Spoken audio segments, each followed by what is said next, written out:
Hi everyone, good afternoon. Welcome to Conversations with MM. This is Marivir Montebon here in New York City. I have a very special guest today. He is a filmmaker based in Los Angeles, California, and he is creating an exciting film which needs some community support. And I'd like to introduce to everyone a very promising film director. His name is PJ Germain. PJ is based in California, and he and his team has just created the movie "The Worst Thing You've Ever Done." So it's kind of a very compelling title, ladies and gentlemen. It will trigger you to ask, "What's the worst thing I've done so far in my life?" PJ is the director and co-writer of this new upcoming film.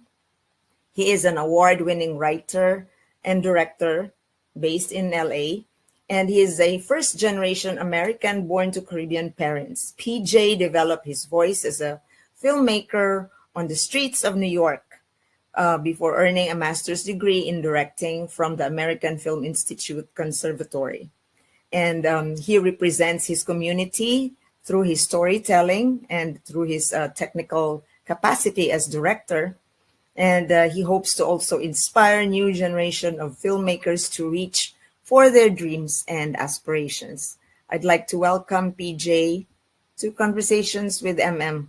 Hello, PJ. Hello, how How are are you? you? I'm I'm doing good. How well. are you? Thanks for I'm joining doing me really today. well. Yes, thank you for having me. Thank you. So tell us about the film. Can you give us a synopsis of it and what should trigger our excitement for the film? Yeah, so the film is called Worst Thing You've Ever Done. Mm-hmm. It's a short film about, it takes place in 1995. It's about the final summer before all of the high school students have graduated and are going to college. And so Mm-hmm. two best friends, Aaron and Keith, who are considered the social outcasts of their high school class, um, Oh, end up going to the party of the cool kids. And oh. when they get there, things aren't what they seem, and you know, That's where the uh, story begins. yeah. There's a lot that happens, but it really is about two kids who are kind of a fish out of water in a Mhm. situation that they're not familiar with. Wow. So that is intriguing. That makes me wonder, like, what story would it be, and would want me to watch, actually. Yeah. Yeah. So you co-wrote this one, but Yes. the screenplay was made by Autumn Palin. Am I right? Yes. Yeah. Autumn was the original screenwriter of the short. Um, my producers from Black Castle Productions, they Mhm. had the script from her that she had written. It was a much shorter movie, still the core of what we ended up making. And what I really liked about it was just sort of the universal aspect of, we've all been in a situation, especially as young kids, trying to fit in Mhm. and trying to, make friends with people and trying to basically, uh, you know, be accepted. I think acceptance is a huge thing, especially when you're Mhm. young. And Yeah. that the original script was sort of this idea of trying to be accepted into a group, but then something, a big twist happens that kind of Wow. takes it into a completely different territory. It goes from being sort of a coming of age drama into almost a horror movie, Mhm. which is, what was very attractive about the project. And so when they brought me on to come on and direct the film, Mhm. a couple of things that I wanted to do is sort of take the main character and uh, expand his background and expand his ability to connect with the audience. I wanted people to care a lot more about him before we get to the end of the movie. Um, and so that sort of expanded over, I would say, about a 2 or 3 year process of just Really? rewriting and sort Wow. of exploring. It started out, the script was very short. It was about 7 or 8 pages. And I really only wanted to add a little bit. And so um, as I would do some rewrites. We would talk about it between the creative team and myself, and we'd start asking more questions, be like, okay, well, what about this, or why did this happen? And so then I started exploring more and exploring more.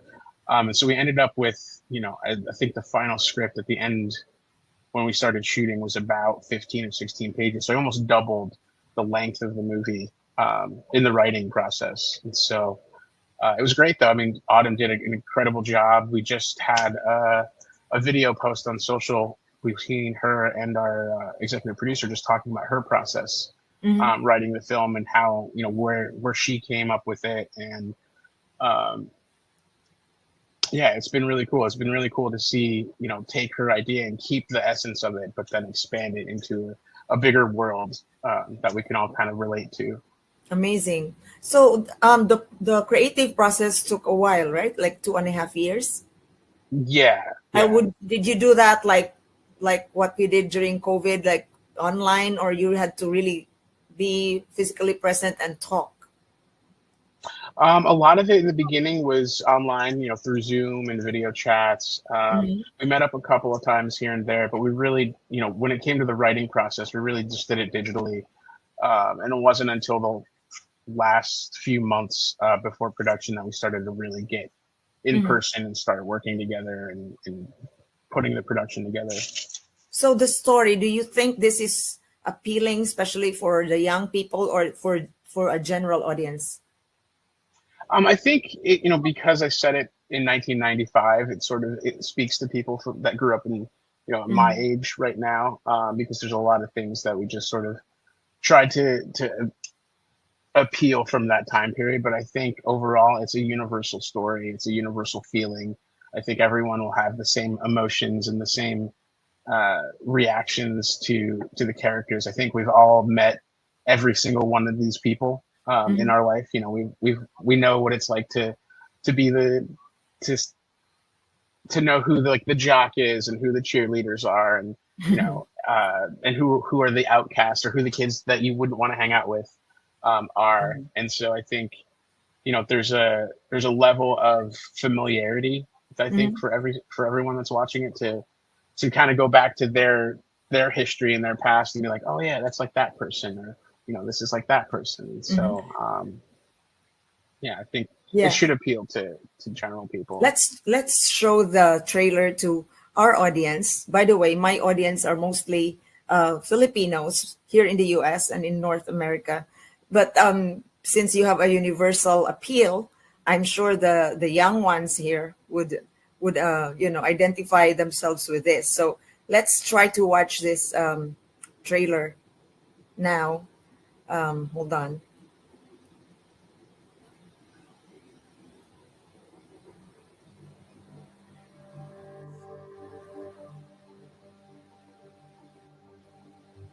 You ready to get this night started?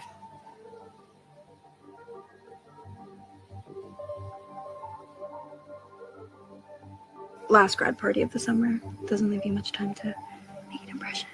Think of it like this. We're not going to a grad party. We're crashing the motherfucker. In honor of our new friends, I had a game called Worst Thing You've Ever Done. I snuck into the guy's locker room. I kissed the collar of his dress shirt. And I slipped my panties in his pocket. An eye for an eye, right? Is he always that intense? It's going to be a big step in your personal growth, man. You're bad. I love it. You know why that was my first instinct, to ruin this man's entire fucking life? This is just way too good to pass up. You know the worst thing I've ever done? Carpe knockdown. Seize the night. Okay, so what about you?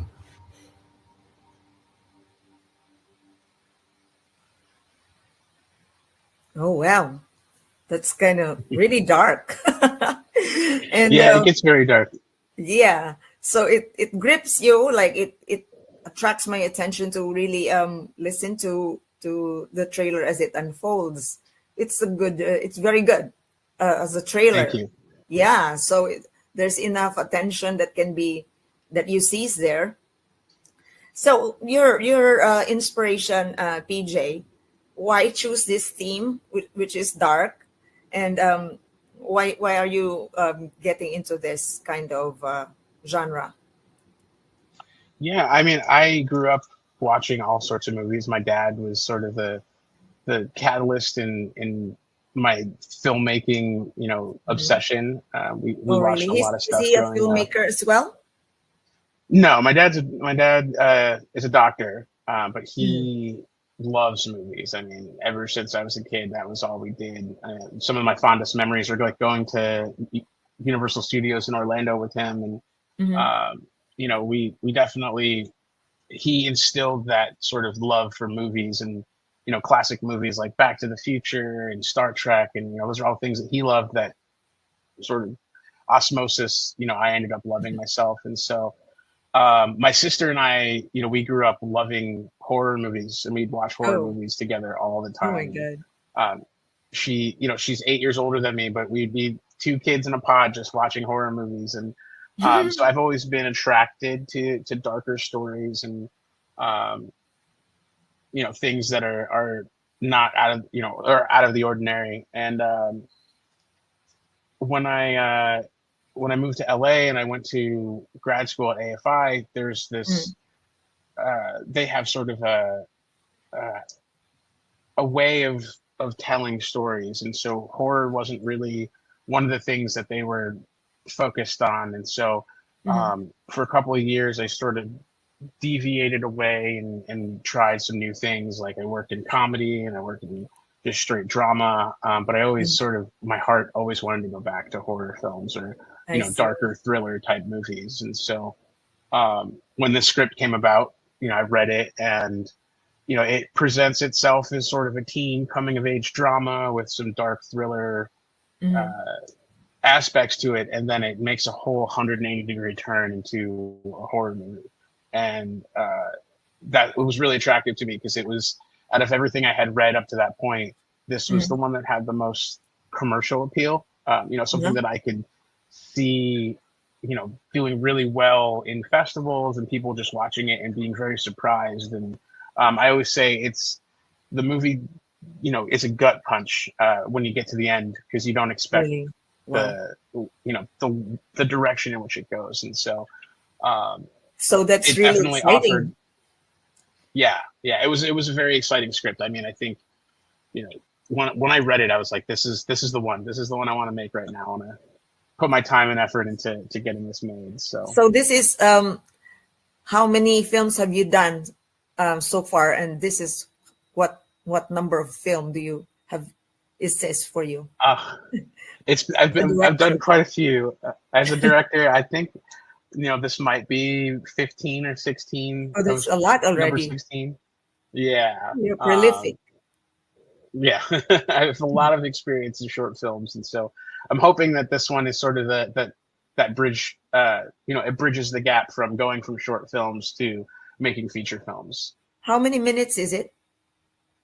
Right now, it's about 19 and a half. It'll probably stay around there. I'm still working in the edit process right now. Mm-hmm. Um, and our hope is to get it around between 15 and 18 minutes, just because that's sort of the sweet spot for festivals and Mm-hmm. some of the places that we want to send it to. But right now, the current director's cut is about 19 minutes long, 19 and a half minutes long. So the direction of the film is to be uh, shown in film festivals, right? Internationally and Yeah, in the US too. yeah. So you are right now in the process of post production, which is the reason why you are creating a crowdfunding for it. Yes, correct. Yeah, on the challenges. You are an independent filmmaker, right? So Yes. definitely. Wow. Are you self-funding this or you have a producer? I have a producer who I have a producing team.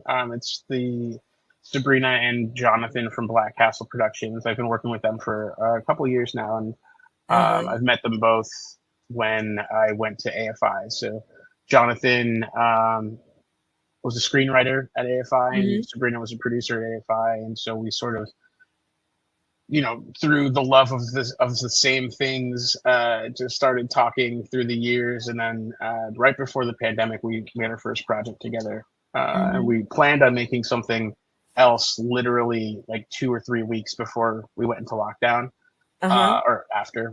The plan was to shoot in April, and we went into lockdown here in LA and on March 13th or something like that. So we never got to make that movie, and that Uh-huh. was going to be a cool horror movie as well, but it was Uh-huh. going to require a lot more elements and things like that. And so we just couldn't find a way to make it work with the challenges of trying to shoot something during COVID. So You're right.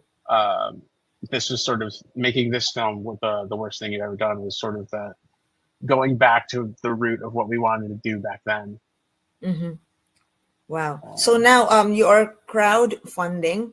So we would like to ask the audience, the people, to support this film.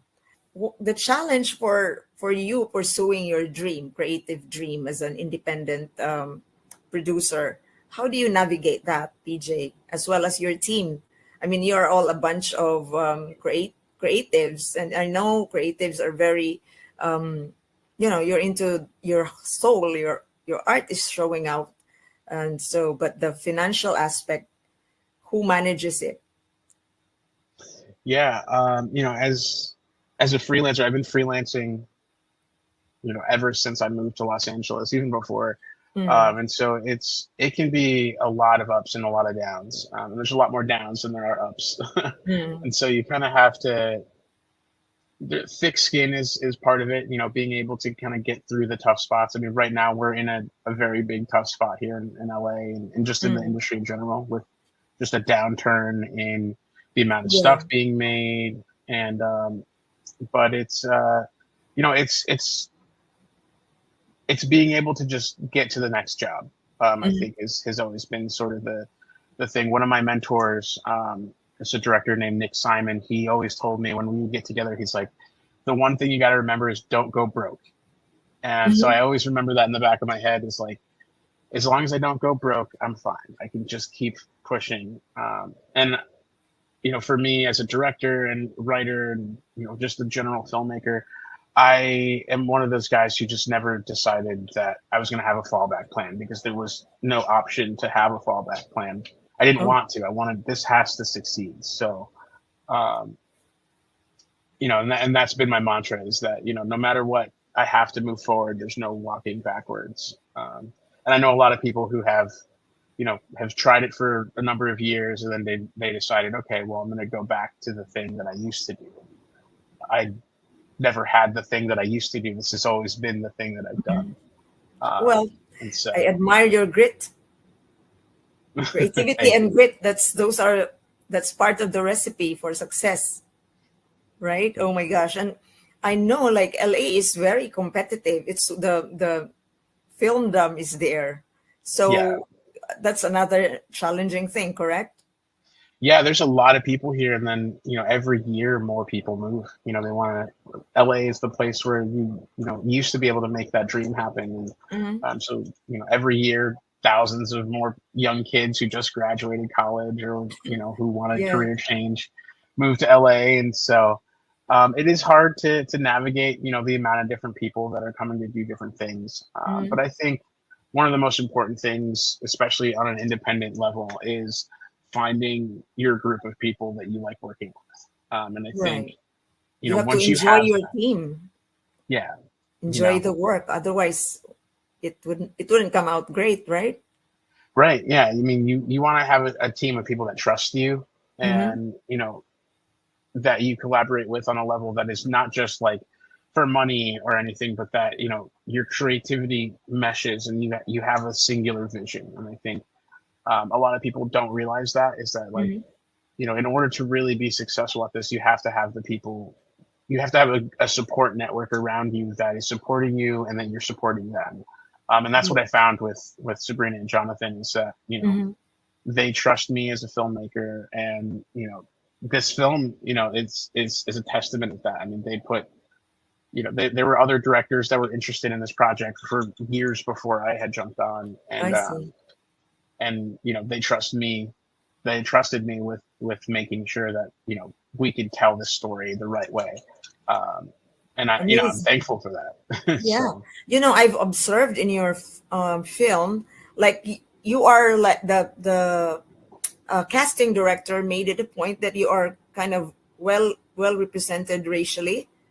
I yes, see actors that are like like this Charles Charlie, Townsend, you know, and we also have Ethan, Ethan and um, Bricks, Bix, right? yeah. So other than the stars of the movie, they're all like well represented. So this a conscious effort, or is it normal already as far as your generation is concerned?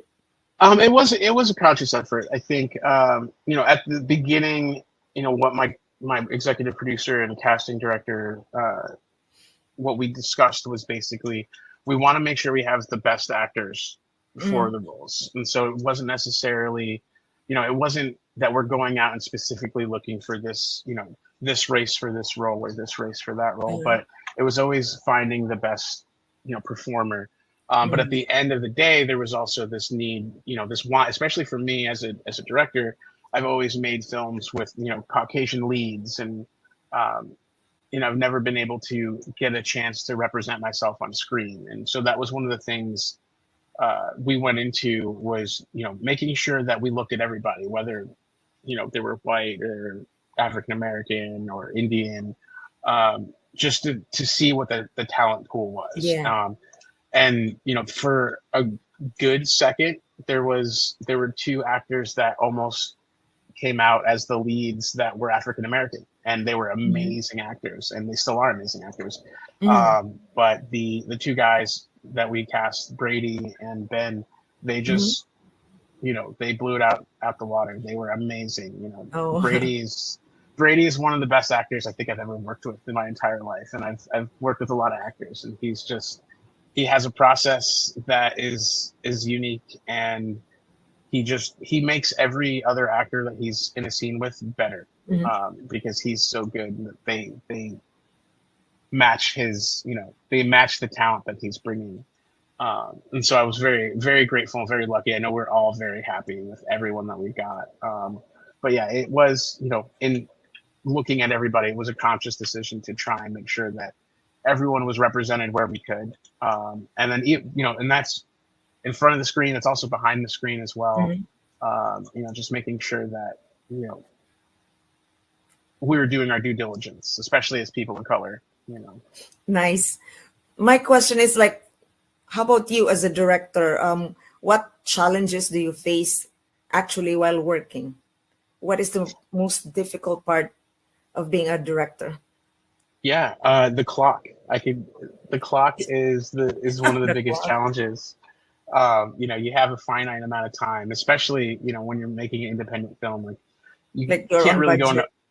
yeah, you're on budget, you can't go overtime. And so, we had, I think our schedule was 10-hour days. And so we Mm-hmm. tried not to go over 10 hours every day. Mm-hmm. And I think we were successful at that. Mm-hmm.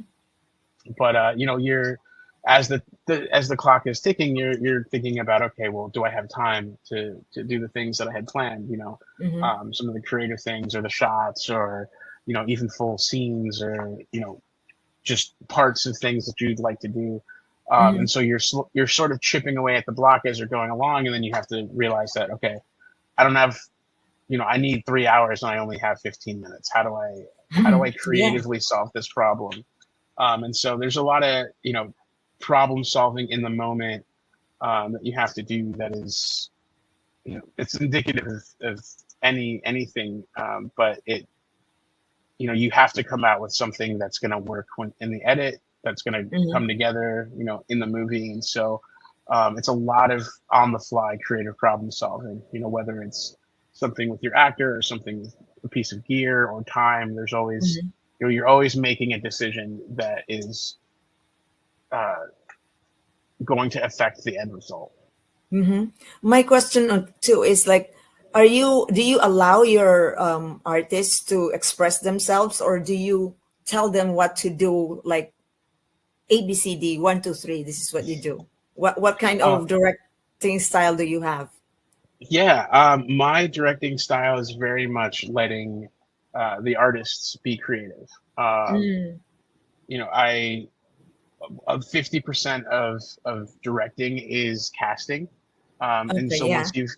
once you've casted correctly, I mean, you're casting an actor especially for what they're bringing to the character. What's written on the page, they're elevating it Mm-hmm. with the way they do, with their specific craft. And so, um, a lot of my style has always been to let the actors play. Mm, And then and as I see it, then I'll have adjustments and I'll have things and let them know like, hey, I really like what you did here. Let's try this. But a lot of it comes down to I want to see them really explore their mm-hmm. characters and explore the the scenes that we're working in and then adjust from there. And that also kind of goes with the technical side.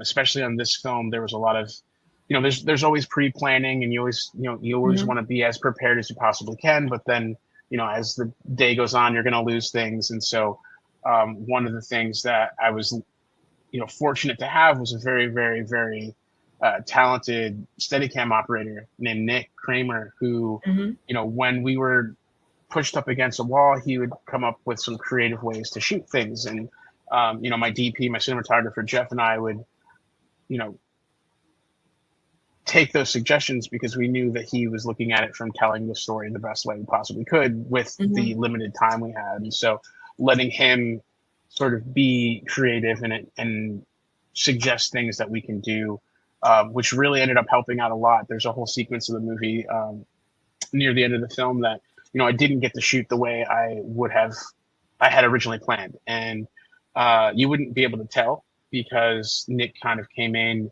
with a creative approach given Mm-hmm. the small amount of time we had to shoot that scene, Wow. and just knocked it out of the water. And then when you watch the edit, you would have no idea that it was never planned that way, which is great. Amazing. It came out really well. So it's like teamwork of you, creative people.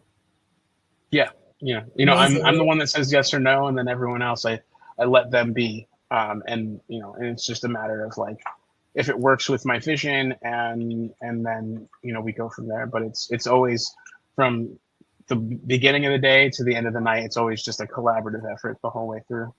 Mm-hmm. Now I'm concerned about the budget for post-production. Like how much money do you need to pour in to create like really a wonderful finish?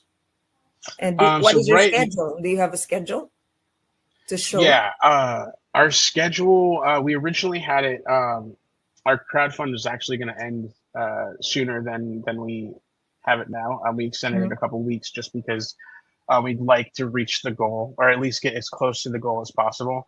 Right now, the things that we're facing are, just paying for editing, and music is a big one because right now, as a temporary edit, we only have like temporary music that we're using. We can't use that stuff, and so I'd like to hire a composer who can write original music for Oh, the film, and then also sound design and sound mixing, as well as color correction and finishing. And so those things are, as somebody who also works in post production myself, those are the big things in getting a movie finished and polished the way you want it. When we see a mhm. movie in theaters, there's been, even after they shot it, there's still 6-7 months of post production that goes Post-production. through.